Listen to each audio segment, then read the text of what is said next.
breaking down every game, every day in Major League Baseball. This is the Baseball Betting Show. Here is your host, Greg Peterson.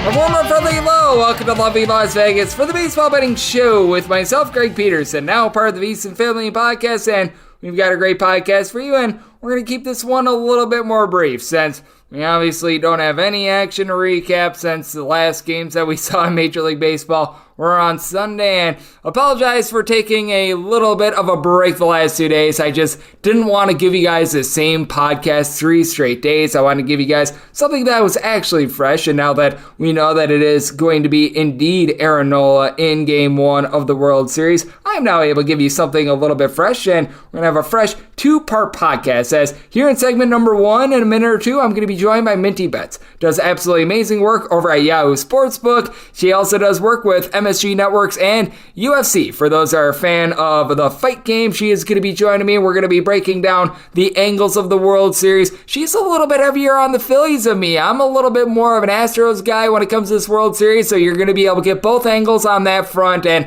I do think that it is very good to be able to get both angles, because I do think that this is going to be a solid World Series. I think that there is going to be some opportunities for betting the Phillies, but I personally do think that the Astros just a little bit too deep. You're going to get the counter to that in a few minutes, and Minty on top of that is going to be taking a look at just some angles in general that she's going to be taking a look at. I know that she's got a few plays for Game 1 and just something in general to keep in mind with regards to the World Series. If you don't necessarily like anything prior to the game, she's going to be talking about trying to in-game some of these situations a little bit more as well. So we're going to be hitting upon that with Minty Bets here in segment number 1. And then in segment number 2, I'm going to give you guys my picks and analysis for Game 1 of the World Series and a little something I like to call Touch 'em All. If you have a question, comment, segment idea, what have you for this podcast, you've got one of two ways to be able to throw those in. First one is my Twitter timeline at @GNR_41. Keep in mind, letters EM. Name does not matter, so as per usual, please do send these into the timeline. And the other way, that is via an Apple Podcast review. If you rate this podcast 5 stars, it is very much appreciated. From there, you're able to fire in whatever you like to hear on this podcast via that 5-star review. Really didn't get in any Twitter questions today, so without further ado, let's dive into it with Minty Bets. We just gave you the introduction. She is one of the best in the business for those that follow other sports as well. Minty handicaps a little bit of everything, by the way. She does some football. I mentioned it with regards to the UFC. She does Formula 1. If women's flat track roller derby was bettable, I'm sure that she'd be doing women's flat track roller derby. I mean, it's absolutely incredible. Maybe she'll be getting in on the World Cup in the next month or so as well, as Minty covers it all and does it all so well. You're able to follow her on Twitter at Minty Bets. So very nice, clean, and easy there. And Minty, it is always great to have you aboard. Thank you. Greg, it is so great to be with you. Thanks for the awesome intro. Yeah, I guess I do dabble in a little bit of everything. Maybe next year. I don't know. Maybe I will dabble in the World Cup. Who knows? I do like action on a little bit of everything.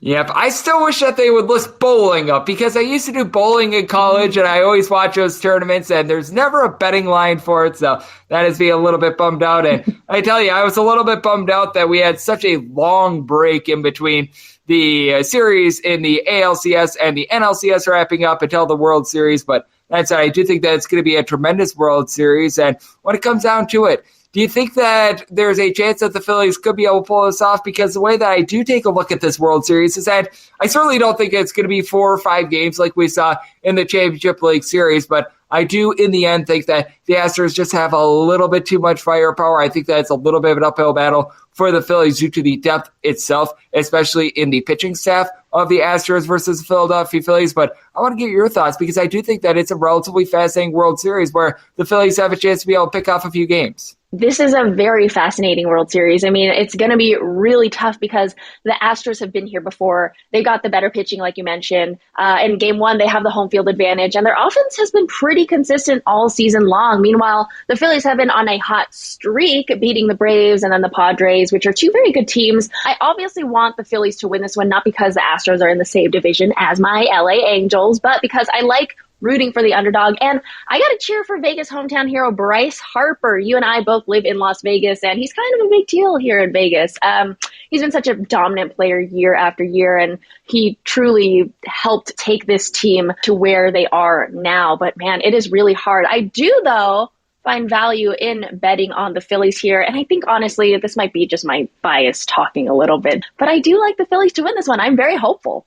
I do think that with the Philadelphia Phillies, they are the hot team, and I do fear that even though the added break, it was able to give Zach Wheeler a shot to be able to pitch in the first 2 games of this World Series, because they would have started it up on Tuesday or Wednesday, would have been a little bit of a tighter turnaround. You probably would have seen Ranger Suarez probably getting one of the starts in this instead of having Zach Wheeler going in game 2. I do fear that it's going to cool them down a little bit, because I always do fear that when it comes to hot teams like this, you see it time and time again with that Cinderella story that is able to go to the Sweet 16, that layoff between the round of 32 and the Sweet 16 that immediately cools them down. That is a little bit of a fear that I have, and I'm not sure how you feel about this being just such a long break in general, but I do think that for the Phillies, it's both a blessing and a curse with that regard, because now you get Wheeler, but at the same time, these hot bats, they are now on the shelf for the next few days. Yeah, absolutely. I guess you could also argue that now that with a lot of rest, I mean, they're going to be refreshed and revived and hopefully continuing their streak here. But man, I don't know. For game 1 in particular, I don't want to overthink it. I know Verlander's last outing against the Phillies, he didn't allow a single hit and recorded 10 strikeouts. He shut out the Phillies, but he struggled against Seattle in the postseason. He hasn't had good numbers in the World Series with a 5.53 ERA. On the flip side, what do we have? Aaron Nola against Houston. Last time against Houston, 6.2 innings pitched, 2 hits, no runs given up, 9 strikeouts there. On the road, Nola is posting a slightly lower ERA and has struck out batters more. I'm interested in taking the Phillies' first 5 at plus 135 for game 1 tomorrow. I mean, this team has the offensive edge. I'm hoping that, that rest was good for them. But yeah, I'm going with the first 5 because the Astros bullpen, they are the best in the league and in the postseason. In the postseason, Philly is second in OPS and batting average. And first in slugging and homers and RBI. So like I said, I have hope for the Phillies here. I'll just take them on the first 5 for this game. Yep, and when it comes to the Philadelphia Phillies, you mentioned it with Aaron Nola. He's actually had a better ERA on the road than he has at home this season, and that's part of the reason why I do like this under, as well as Minty Bets, who does great work over there. Yeah, Sportsbook and so much more is joining me on the podcast, because I take a look at Justin Verlander, and he's actually had a little bit of a rocky start in the World Series in general, and that's going back to his Detroit Tigers days. In my opinion, that's just sort of ancient history, and I don't put a whole heck of a lot of stock into that. As a matter of fact, darn near none at all. But I take a look at both of these pitchers. They both have been very rock solid, and because you do have a Phillies bullpen that is very refreshed, because I do think that Aaron Nola is going to go deep, you're able to get more of those trustworthy guys like David Robertson and company, and you're able to avoid the long relievers, like if you had like Noah Thor Syndergaard or Bailey Fult, or worse yet, the human white flag himself, Kyle Gibson, coming out of the bullpen. That would not be too terrific, but I do feel like this is sort of a dynamic where in this series in general, I could see lower scoring games where you do have Nola like you do for game 1 and Zach Wheeler like you do for game 2, but when it comes to the less than trustworthy starters, it turns into a little bit more of a Yeah, absolutely. I guess game 1 and this World Series can really go either way. I'm really leaning for this first game to go over 6.5. I don't think that's too crazy. I mean, as we know, these two offensively have been phenomenal. But for this series, I'm going to have to go bold here. I sprinkled a little bit on the Phillies plus 155 to win, because why not? And I really like this series. I think you mentioned it. You don't think we'll see a short series, if I'm not mistaken. But I like this series to go over 5.5 games. But it is a little juice, minus 160, minus 165. I mean, do I realistically think the Astros could sweep the Phillies? Yeah, but I don't believe that is going to happen. I like the over, but it's worth a shot with the minus 165. My longest shot for this series would be Phillies in 7. That is 6-1. That's what I'm hoping is Phillies in 7. I want this series to be stretched out as long as possible. And I think that's a big thing with this as well, because if you like the Phillies to win the World Series and you really have a lot of conviction, which it sounds like you had just a little bit more of a sprinkle, a little bit more fun money, but if you're really invested in the Phillies to win the World Series, I would honestly just bet them every single game, being able to get a plus price, because I do think that when you cash your 4 winners, even with the 3 losers mixed in there, if it goes 7 games, heck, if it goes 6 games, it's even better. You'd be able to come out a little bit more there, and I think that that's really the way that you're able to make a little bit of money in terms of futures market right now. Taking a look at some of these exactas, like Houston Astros in 6, Phillies in 6, Phillies in 7, something like that, because I do think that in terms of the series price itself, I think that if you're able to gauge game one, you're able to get a little bit of value there. But I would say that if you're looking to dive into the futures market, it's probably best to see how game one plays out and or just go a little bit more game to game. Yeah, or even live betting opportunities. I think I might pay more attention to live betting because, I mean, the Astros can start off hot and the Phillies can start off a little bit slow because of that rest that you mentioned, but hoping those bats get hot and they come out, maybe, Hail Mary it in a way. So yeah, I'm looking for some live betting opportunities here as well. And I think that that's such a better way to be able to go about this as well, rather than some of the offers that I am finding, because I'm sure that you saw this on BetMGM Sportsbook. I know that here at Visa, we utilize DraftKings a little bit more, and for DraftKings, they were having like how you have no run first inning, yes run first inning. They've got that for literally every inning. You're able to pick what you think is going to be the exact score after like the 6th inning, the 7th inning, the 8th inning. And I feel like at that point, you're just trying to throw a dart at the dartboard. There's really not a lot of handicapping that can be done. I'm sure that there are some algorithms out there that could maybe make it a little bit more predictive, but I wouldn't want to be going into that form. And I think that actually sitting down, watching the game, you're able to get a better feel to be able to take a look at perhaps something a little bit more live rather than trying to be like, oh, I think it's going to be 2-1 in favor of the Phillies after 7 innings, because you're able to do that with the first inning because you're able to see who exactly is going to be the first 3 hitters for both of those teams. You know exactly who's pitching. Once you get past really like the 5th or the 6th inning, you just have no idea what you're getting. Yeah, absolutely. And you're absolutely right. Watching the games and actually paying attention while live betting is the way to go, because after the All-Star break, I got really, really burnt out on, MLB, and I didn't watch a lot of the games. And then just betting was just kind of felt like a zombie. And my record after the All-Star break was not good. So you have to pay attention to these games. There's only 7 of them, hopefully, but yeah, this is the end. This is the end of the MLB season. So I'm excited for it to finally come to an end.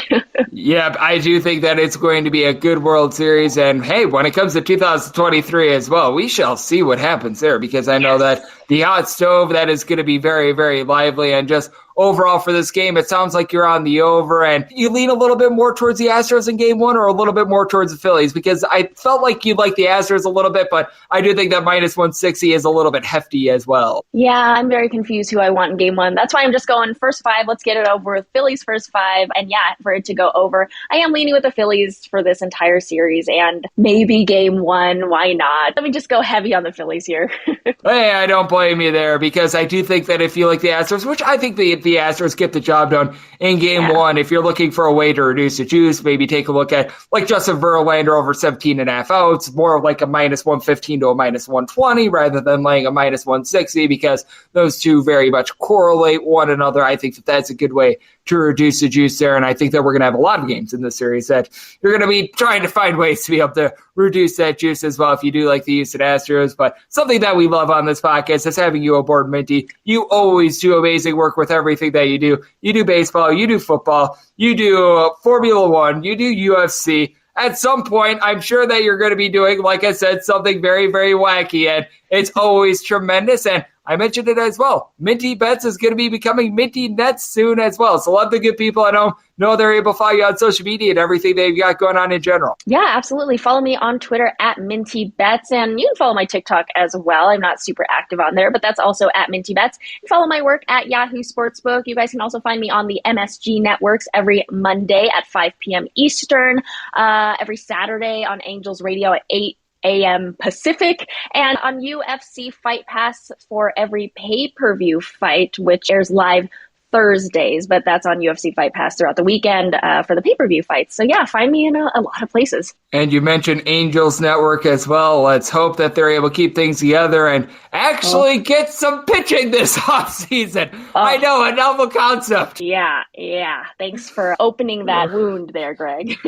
Man, it's been just so sad. It looked so promising at the beginning of the year for the Angels, and then it turned into a big giant faceplant. I'm a Milwaukee Brewers fan, so don't worry. I had to deal with the Brewers trading away Josh Hader and then leading the league at saves or blown saves after that. So, misery loves company, my friend, and hopefully there will be no misery when it comes to World Series, because Minty does absolutely amazing work taking a look at the baseball card and so much more. And every single time she joins this podcast, always lends great insights. Big thanks to Minty for joining me on the Baseball Betting Show, now part of the VSiN Family Podcast. Coming up next, it is that time of the podcast I give you picks and analysis for Game 1 of the World Series and a little something I like to call Touch 'em All.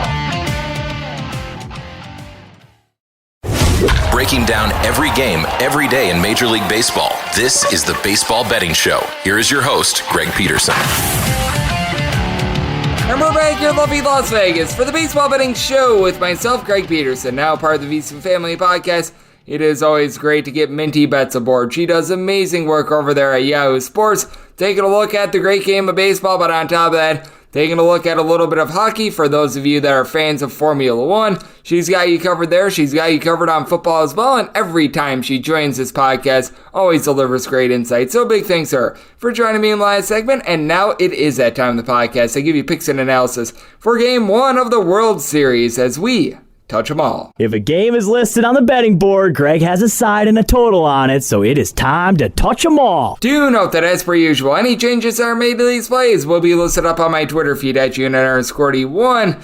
Obviously, we've got one game up on the board, so it keeps things all nice, neat, clean, and easy. So let's go with it. 951, 952 on the betting board. It is the Houston Astros playing host to the Philadelphia Phillies. Aaron Supernola is going to be going for the Phils, and Justin Verlander is on the bump for Houston. And Houston is between a minus 160 to a minus 165 favorite, anywhere between plus 140 and plus 154. The number on the Phillies, 6.5 is the total. Over is between minus 120 and minus 125. Under is anywhere between even and plus 105. And my DK Nation pick is going to be on the under in this spot. I did set my total at a 6.3. Now, with the Philadelphia Phillies, they've got the hottest player on the planet right now, Bryce Harper, hitting above a 400 with 5 home runs here in the postseason. Last 35 days of the regular season, he had just 3 home runs and was hitting just below a 200. So, way that he's been able to heat up has been solid. You'd like to see a little bit more out of JT Realmuto, but if you look regular season and postseason, heading north of a 285 since the beginning of the month of July. So, he's been able to be a solid bat for the team. We saw Rhys Hoskins get hot towards back half of that series against the Padres with having a pair of home runs in the back half of that series, so that should be able to help out. But you've got to wonder if the long layoff is going to be affecting some of these bats as well, because Nick Castellanos was finally able to get heated up a little bit more. Mean Gene Segura has been able to do a solid job moving the line. I think about a 255 overall here in the postseason, but you have seen a few guys be hot and cold, like Alec Bohm, Bryson Stott, both of these guys hitting at 200 or lower. That's a little bit of an issue. And for Kyle Schwarber, he's only hitting at 200 this season. He's been hitting moonshots, but he hasn't really moved the line all season long, hitting about a 215 to a 220 during the regular season. Then with Justin Verlander, he's had some struggles in the World Series, north of a 5 ERA throughout his career when starting in the World Series. Now, in my opinion, that really doesn't make too much of a difference. What I'd be a little bit more concerned about, rather than the World Series starts for Verlander, because you have to go all the way back to his Tigers days, and to use the comparison, that'd be like going back to when Aaron Nola was at LSU and looking at high leverage spots there, if you're looking just in terms of the years and the years themselves. But what I would be concerned with Verlander is that he didn't look so sharp in his 2 starts against the Yankees and the Seattle Mariners. The 1 run in 6 innings looks good for him against the New York Yankees, but you may remember he had been on 2nd and 3rd in the 3rd inning and really just weaseled his way out of it because the Yankees in that series couldn't hit to save their lives. And then from there, settled down. That start against Seattle wasn't great, but overall for the season, a sub-2 ERA, giving up about 0.7 home runs per 9 innings. He has been rock solid. I think that he's going to come out and be able to deliver a good performance. And for the Houston Astros, they back him up with the best bullpen in the big leagues for the regular season. And here in the postseason, they have allowed 3 runs in 33 innings. Hector Neris with a 2.25 ERA has the highest bullpen ERA of anyone on the team right now. It is absolutely remarkable what these guys have been able to do. Been able to get out of guys like Seth Martinez, Brian Abreu, Rafael Montero, Ryan Stanek, all these guys a sub-275 ERA during the regular season. Ryan Presley has been rock solid. And for the Phillies, their bullpen has been a little bit better here in the postseason. You got to figure that you're going to get good length out of Aaron Nola, which means that you won't have to turn to someone like a Bailey Falter. Really wouldn't want to see Zach Eflin coming out of the bullpen. I just am not necessarily much of a believer in him, but David Robertson, even though he looked a little bit shaky towards the back half of that series against the Padres, he's been able to supply a sub-250 ERA. Sir Anthony Dominguez, after coming off the All-Star break, first few appearances wasn't looking so great here in the postseason. It looks like he's back to being Sir Anthony Dominguez of old. Jose Alvarado has been able to do a nice job. job. And heck, even Connor Brogdon, he's not great, but at the same time, he could give you some competent innings. And when it comes to Houston Astros, their offense could really use someone like a Michael Brantley right now. It's a big reason why they were down a little bit with their offensive numbers this season. They were second in the American League when it comes to home runs on a per at-bat basis, so they still very much are able to hit the deep ball. And when you just take a look at this team in general, what I think is very important is that Jeremy Pena has been able to step up. Hit about a 250 during the regular season, but here in the postseason, he had that big home run in the 18th inning game against the Seattle Mariners. He's been able to do a nice job.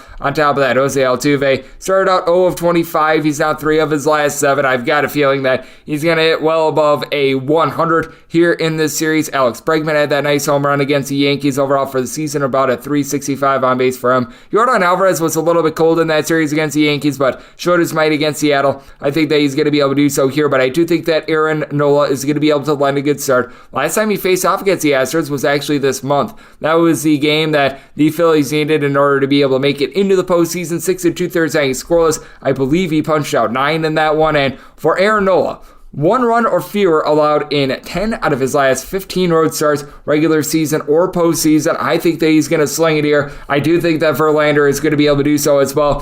Bullpen advantage, in my opinion, goes to the Astros. As a result, I did set them as a minus 178 favorite. If you're looking to get frisky and if you're looking to go on the run line, you're finding it between about a plus 140 to a plus 145. I'd rather play it safe. I recognize it's chalky, but I'm going to be taking a look at the money line in this spot as well. And if you're looking to reduce a little bit of juice as well when it comes to Houston Astros, because I do recognize that minus 160, it can be a little bit up there. I'd be looking more at like an innings prop, perhaps something like Justin Verlander to be able to record a win. And these are going to vary a little bit when it comes to the daytime, because a lot of times when it comes to these player props, that is going to be a case in which you're going to be able to get the best numbers when it comes to overnight. But with that said, I do think that you do have some relatively solid value there. Like I said, if you're looking to reduce the juice a little bit, perhaps like a over-under innings prop with regards to Justin Verlander, him to be able to record something like 17 and a half outs. As a matter of fact, at DraftKings, you're finding that at a minus 120. If you feel like you want to reduce the juice there, I wouldn't hate it, but I personally like the Astros on the money line, and my DK Nation write-up, that is going to be involving the under. And that'll wrap things up for the Friday edition of the Baseball Betting Show, now part of the VSiN Family Podcast. Big thanks to Minty Bets of Yahoo Sportsbook for joining me in the last segment. If you do like hearing from this fine podcast, the Baseball Betting Show, you're able to subscribe wherever you get your podcasts, Apple Podcasts, Google Play, Spotify, Stitcher, and TuneIn. If you've got a question, comment, segment idea, want to have you for this podcast, you do have one of 2 ways to be able to fire those in. First one is my Twitter timeline at JNR41. Keep in mind, letters EM, they mean does not matter. So as per usual, please do send these into the timeline, and the other way, that is find an Apple Podcast review. If you rate this podcast 5 stars, it is very much appreciated. From there, you are able to fire in whatever you'd like to hear on this podcast via that 5-star review. I'll be coming at you guys every single day throughout the baseball season, and that means I'm coming at you guys once again tomorrow. Thank you so much for tuning in.